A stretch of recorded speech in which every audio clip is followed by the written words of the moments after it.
আমাদের চৈলাম কেন্দ্রে বিশ্রামঞ্জ ত্রিপ্রামথা সিপাহীজলা হেডকোয়ার্টার। এখানে আমাদের বাঙালি ভাই বোনরা উপাগ্রা আদর্শ এবং নীতি এবং পরামর্শ আগামী দিনে যে ভবিষ্যৎ এটা দেখে আজকে প্রায় 4 ফ্যামিলি 28 ভোটার 5 ফ্যামিলি 28 ভোটার আজকে ত্রিপুরামথাতে জয়েন করেছেন। তাদের মধ্যে আমি নাম বলবো মিন্টু দাস, জয়ন্ত দেবনাথ, বিদ্যুৎ সরকার এবং বাপি দাস।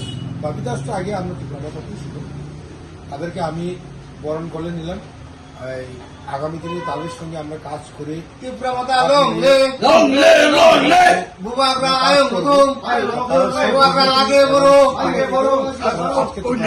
করেছেন তাদেরকে আমি অসংখ্য ধন্যবাদ এবং তাদের হাত ধরে আগামী দিনে চলবে ভবিষ্যৎ এবং আমরা একসঙ্গে কাজ করব এবং উন্নয়ন এবং পিচ এন্ড হারমোনি সেই ক্ষেত্রে নিয়ে আমরা কাজ করব এই বলে আমার শেষ বেলাইনে হামলা।